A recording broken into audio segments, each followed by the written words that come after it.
सबको जय मसीह की। इस सुबह के समय हम एक वचन अध्ययन करेंगे जो यशायाह की पुस्तक 6 अध्याय के 8वें वचन से है।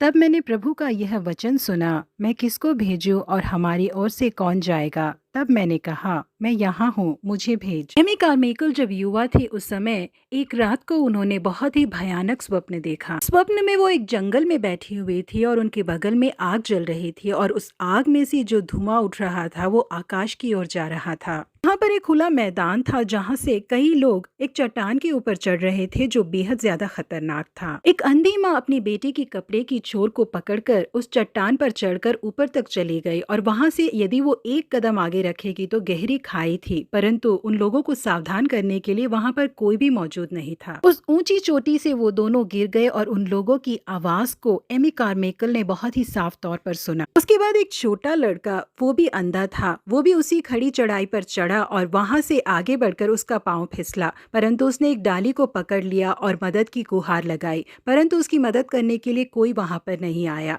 और वो भी वहां से नीचे गिरकर मर गया। बिल्कुल इसी तरीके से हजारों अंधे लोग उस चट्टान के ऊपर चढ़े और वहां से नीचे गिरकर मर रहे थे। इसे देखने वाली एमी कार्माइकल ये कहकर रोने लगी कि यहाँ पर इतनी बड़ी खाई है, इतना बड़ा खतरा है करके इन लोगों को सावधान करने के लिए वहां पर कोई मौजूद क्यों नहीं है, इनकी मदद करने के लिए कोई आगे क्यों नहीं आ रहा। उसके बाद उसी स्वप्न में एमी कार्माइकल ने परमेश्वर की आवाज को सुना और उस आवाज ने कहा, मैं किसको भेजूं और हमारी ओर से कौन जाएगा। उस शब्द को सुनते ही एमी उछल पड़ी और कहने लगी कि मैं जाऊंगी, मैं जाऊंगी। इसके लिए परमेश्वर ने कहा कि ठीक है, तुम ही वह दूत हो जो मेरी ओर से जाएगा, जिसे मैं भेजूंगा। स्वप्न को देखने के बाद एमी अपने देश में ऐशो आराम और सुख चैन के साथ नहीं रह पाई। भारत में रहने वाले लोगों को आने वाले खतरे का अंदेशा नहीं है, वो लोग नर्क की ओर बढ़ रहे हैं। मैं जाकर उन लोगों को चेतावनी दूंगी और नर्क के रास्ते से बचाऊंगी कहकर उन्होंने अपने आप को मिशनरी सेवकाई के लिए अर्पण किया। कई लोगों को उन्होंने न्याय दिलाया, उनके सेवकाई के कारण कई खूनी और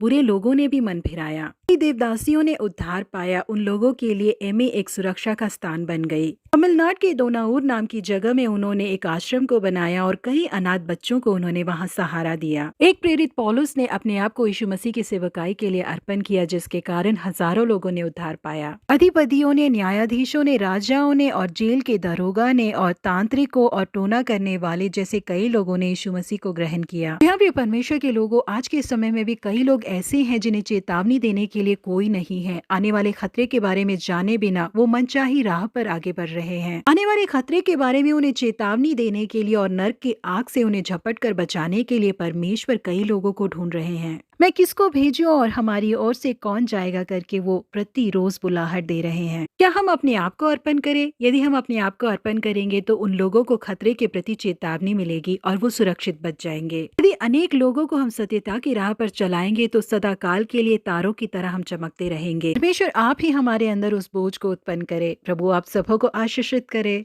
हैव अ गॉडली डे।